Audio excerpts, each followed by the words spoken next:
Hey, hey, welcome back to episode 5 of Sorority Chat. This week, I have brought on Caroline Nelson Zinkle. She is the latest addition to the PDR team, and I just think she has a really great story talking about overcoming adversity and sharing her sorority experience and how she's parlayed that through her career, and it's brought her here to PDR designing sorority spaces. She is just a bundle of energy and I think just a great person, and so I'm excited to share her with you and let her share her story. Happy listening. Hey, Caroline, thanks for joining me today on Sorority Chat. Hi, thanks for having me. I'm very excited to have you. For those who don't know, Caroline is our latest addition at PDR. She interned with us earlier in the year, and we quickly knew that we wanted her to stay, and so I thought coming on an episode would be a great way for y'all to get to know her and for her just to share her sorority experience as well. Yeah, I'm super excited. Yay! So you were a Tri-Delta, or you are a Tri-Delta, and you went to the university, or Transy University, right? Yes, I'm a member of the Beta Zeta chapter of Tri-Delta from Transylvania University in Lexington. Yes. So I'm a big reader, and I was a reader as a child. And Transylvania only, I know you won't appreciate this as an alum, like represented vampires and like bats in childhood stories. And so I remember one time being at a bank ATM. This is like a core memory. And I was with my dad, and the car in front of us had a Transylvania University sticker on the back windshield. And I remember the entire time sitting there and thinking, if this vampire tries to get my dad, like, how am I going to save him? And it was like the most ridiculous thing ever. And I told him about it way later in life, and I think he thinks that I'm insane for it. But that's my like first memory of Transy. Well, that's so funny because Transy Halloween is huge on campus. There's a whole week of events, and it culminates with a raffle to get to stay in the tomb of a professor who is buried in like our most prominent building. I never entered that raffle. No, I think you're the winner for never having entered. Yeah, I think so too. It was really scary. Oh, I couldn't do that. I could not do that at all. Like, it gives me the heebie-jeebies just talking about it. Well, so I guess talk with us a little bit about what your sorority experience was like what the chapter was like. You know me, I always want to hear about facilities too, but like just walk us back through what that was like for you. Oh gosh. Transy Tri-Delta, still one of the best decisions I've ever made. I think joining Transy Tri-Delta. I came to Transy totally not knowing anything about living in a city, living in Lexington. I'm from a teeny tiny town in the mountains of southeastern Kentucky. And thankfully, my mom is a sorority woman, so I knew kind of what the deal was, but I really was a fish out of water. And they just took such wonderful care of me. So I think they recognized, especially my big, who was the first person in Tri-Delta that I really connected with, even prior to recruitment. She really saw, okay, this girl needs to be led through this and like shown what, how to drive on the interstate. Yeah. And all sorts of things like that. And I just look back on it as like just this magical 4 years where I just lived on a hall. We had sorority halls and then chapter rooms with all of my friends, and we shared clothes, and we stayed up late watching movies and eating popcorn. Like in my mind, it is a Hallmark movie.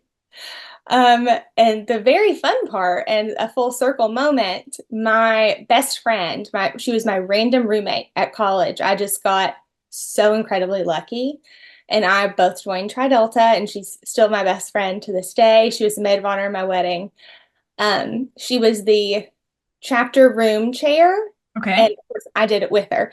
And so we got to redo the chapter room our freshman year. And it was so fun. We got to pick out all the furniture, and we painted and just created this space where we could all study and hang out. This is when, do you remember the Aristocats from UK? They were on some show on the Acousticats, and it was the sing-off. Yes, we were on Yes. the sing off, and we would go to the chat room and watch them every week. Mhm. And we would watch The Bachelor in there, and it was just this place where we all came together and just like bonded and were girls together Oh, in like the most like simple, beautiful way. And it doesn't exist anymore, and it breaks my heart. They knocked down the dorm, but ugh, I know. But it was just, it was wonderful. It was so absolutely wonderful. do none of their chapter rooms exist at all, or just that particular one? That particular building, they all have chapter rooms and halls in a new building that I Mhm. also got to live in my senior year, which was really fun. Um, but yeah, the original chapter room that we designed is gone, sadly. I don't think I knew that story about you and your roommate doing that to your chapter room. So yeah, I mean, complete full circle moment. Like, Yeah, look at you now. truly. Yeah. How That's fun would it funny. be to do their chapter room today? I would love that. Yeah. Oh, that's so funny. Such a small world. Now, what affiliation is your mom? What organization was she in? She is a Kappa Alpha Theta from Eastern Kentucky University. Another full circle moment because I worked in Greek life there before I made the switch to PDR. Yeah. Okay. So let's kind of talk about that, like your career journey for a second. So you went to law school, thought you Mhm. were going to be an attorney. And so kind of walk us through that because then you did Greek life and then now you're here. And it just, there's so much of this that I think like every step builds on the next. So kind of share your story a little bit. Yeah, so it was a long and windy road to get here, but I'm so thankful for all of it now. So I graduated law school in May 2020, which was an experience in and of its own. Yeah. And then my first job was as a family law attorney at a small nonprofit here in Kentucky. I worked there while I was studying for the bar exam, took the bar exam. They told me I passed. 3 days later, they called and said, JK, you actually failed. You and about 15 other people. They had some computer error, and Yeah. I used to say it was the worst thing that ever happened to me, but now I say it's the most challenging thing that ever happened to me. Because from that, it spurned a lot of self reflection, and Mhm. I learned three things out of it. One, several things, but three main things. One, I don't think I actually want to be a lawyer. I don't think that was actually what I'm supposed to do. Two, I don't. I know that I want to do interiors. And three, I don't know how to make that happen. And so from there, I started my little online antiques business, Meadow Lane, because I just needed this outlet Yeah. to express my creativity. And then I made the switch into higher ed. A friend from law school had also made that transition. He felt like that would be a good shift for me. And so that's what I did. And then I worked in student life and then Greek life at Eastern Kentucky University. Mm-hmm. And while I was there, I loved my students and I really liked the job, but it wasn't what I felt like I was actually supposed to be doing. Mm-hmm. I looked around and I was like, everyone loves their job and like gets like immense joy and fulfillment, and I don't. And how do I find that? And that's when I started really seriously trying to figure out how to make a job in interior design or interior decorating happen for myself. I had this Instagram where I would post mood boards for fake rooms that I would just make because I loved it and it was fun and it Yeah. made me really happy. Mm-hmm. And I messaged you and said, "Hey, this is who I am. This is my whole deal. Will you just talk to me about how I can maybe make this happen for myself?" And then a few days later, we met and we talked. A few days after that, you offered me an internship, and I quit my job, and here I am. And then I interned for a summer, and about midway through, you offered me a job, and now I'm here forever. Yes, yes, right. I'll never forget like going to that coffee. Like I got your message. I get a lot of messages like that. Like, hey, do you have any openings? Hey, would you talk to me about the career? And I always say yes. Like I'm always willing to do the meetings. And Mhm. we just didn't have any plans this summer to hire an intern. And so I told you that, right? Like we sat there Mhm. and I was like rattling off, call this person or do go over here or tell them I sent you or I'll call and let's see if we can find you a space. And then like just the more we talked, like in the back of my mind, I was like, you have to hire her. You have to hire Mhm. her. Like, don't say it out loud. Like, figure this out. And then at the end, you were like, so do you think you'll hire me? And I was like, dang it. I was like, okay. I was like, here's where we are. I need to be able to get my thoughts together. But it was 100% a case. Other business owners or like people in management positions will understand this. It's so much better to have someone like with great talent that's a great fit for your team and not necessarily have a place for them and figure that out than to have a gaping hole in your team and just try to shove anybody into it, because that you'll fail every time doing that.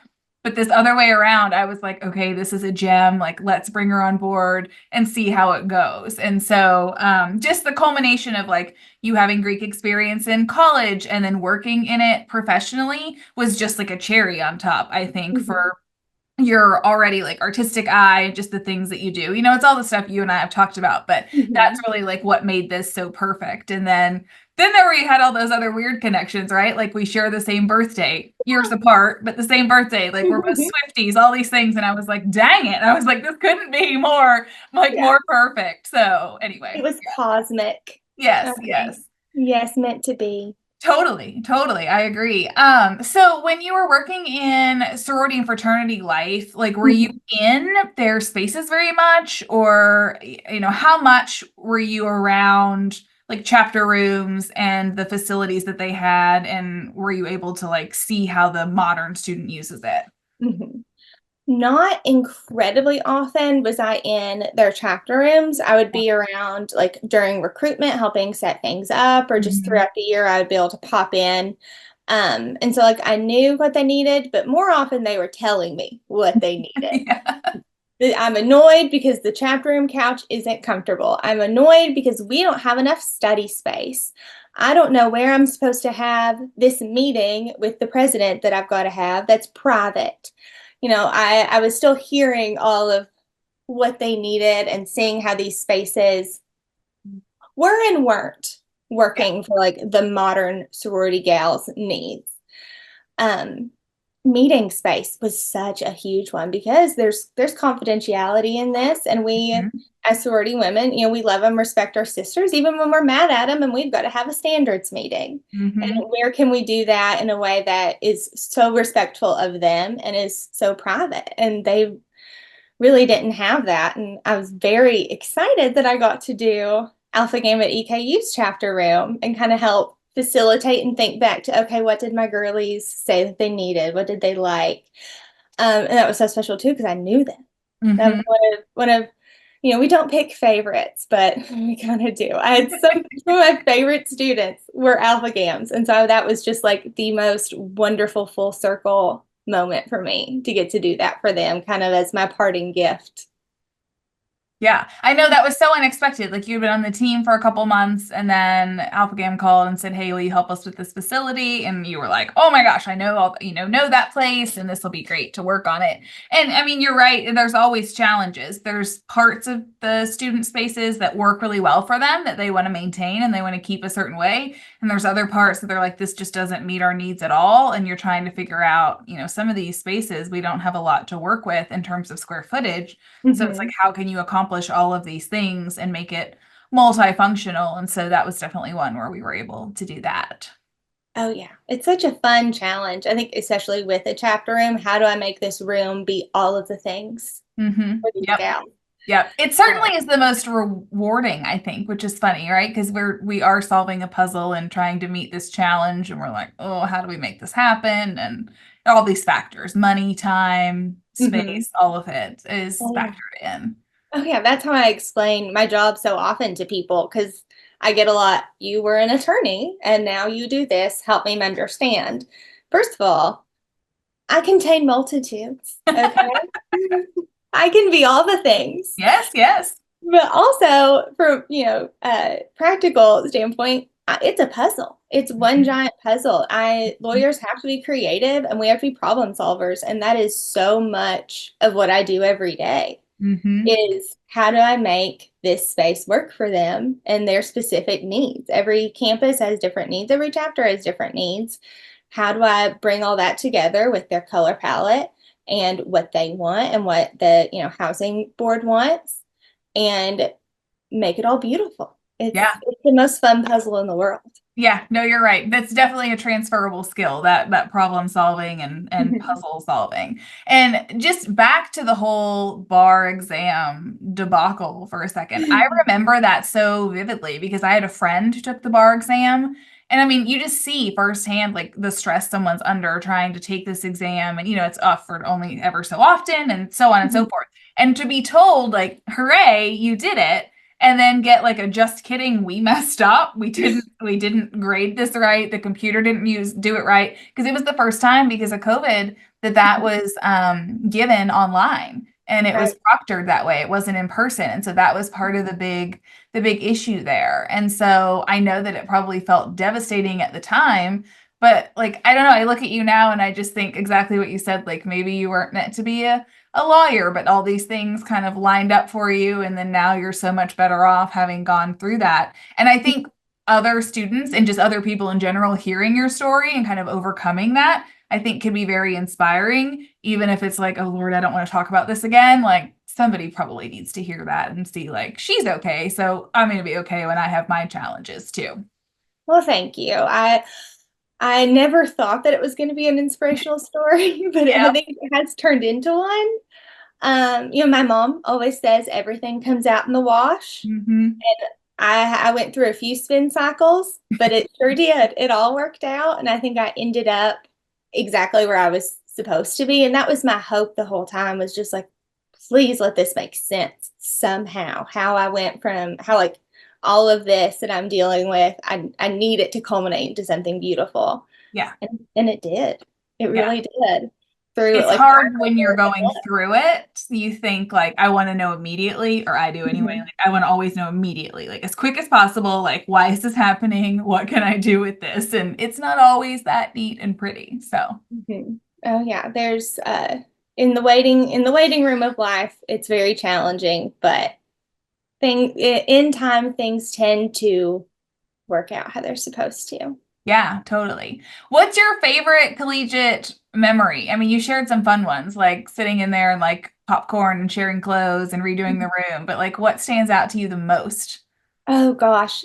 Oh, one of my favorites. So my best friend that I was talking about, who was my random college roommate, maid of honor my wedding, I was also her big, which was Oh, really, I don't know how we quite worked that out, technically, because we were in the same pledge class. right. But Yeah.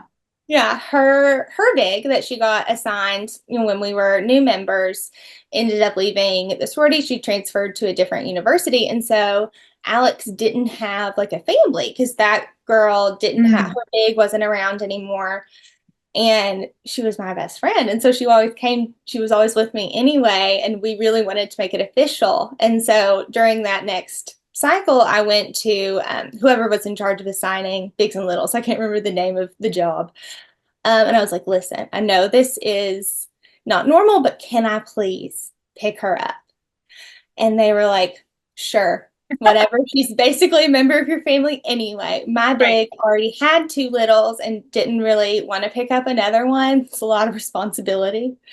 And so I picked her up and she had no idea.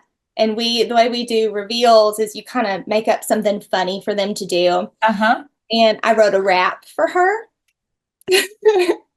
Nice. And had her read it out loud. And at the end, it said, uh, the last one line was, "My big is my homie," and then I popped up with a sign that said, "Your big is your roomie," and she just like fell to pieces. It was the like sweetest moment. There's a video of it out there I can send to you so you can see Oh. how precious. But she just like it was this moment of just I don't know. This is my person, and like I will be everything for you, and like just like real true sisterhood. I feel like. Oh, So that's a yeah. sweet story. Yeah, that's my girl. That's so funny. What a sweet story. My big is my roomie. She was so Oh. confused. What about like your sorority experience do you feel like translates over into your work now? Like, is there anything that you're like, I'm so glad I was Greek because now when I do this work, I can understand X, or I can help them achieve X because I experienced it myself? Oh yeah. I mean, the first kind of obvious answer is that I lived it. I know what a sorority girl needs and wants. I was one. I Mhm. knew what I wanted out of my chapter room, but also I understand the challenges that come with it, and especially from even being on the other side. And it's not exactly what you asked, but like I understand what the housing core needs and Yeah. wants, Yeah. and sort of all the little ins and outs of it that I feel like I refer back to so much. Like, okay, would 19-year-old Caroline like this? And Hmm. would 19-year-old Caroline actually sit and study in this room and in this way? I try to put myself back into like my college gal era, Yeah. see if, okay, would this work for her, or is this like what I like right now? Because those are two Hmm. totally different things sometimes. And I'm not designing these houses and chapter rooms for myself. I'm designing them for college age girls, and that always has to be at the forefront of my mind. No, you're right. That's a really good thought, kind of like putting your college age self back in there and seeing. I Mhm. think that's why we ask for feedback so much from the collegians, just to understand. And like, I'm knee deep in rush talk right now and dorm Mhm. talk because I want to see like what's going on and what's out there and what these students are just loving. Oh yeah, I love Rush Talk. I think Mhm. it's so fun. I'm so glad I didn't have to learn all the TikTok dances. Yeah, that or show my outfits every day. Like I'm Mhm. I'm thankful for the age I am and the era I'm in, and I can appreciate it all the same and appreciate that I didn't have to do it. Yes, the most I had to do was a skit Mhm. every so once a year. I'm Yeah. good with that. Which those were fun and they were, Oh yeah. not on camera, and it doesn't matter if you kind of felt silly about it. Nobody, there's no record of any of that. I'm glad for it. No, no, that's so true. Oh, well, thanks for coming on, Caroline. I was glad to have the chance to talk with you and to share your, I don't know, just your perspective and your feedback with everybody. Thanks for having me. This was so fun. Yeah.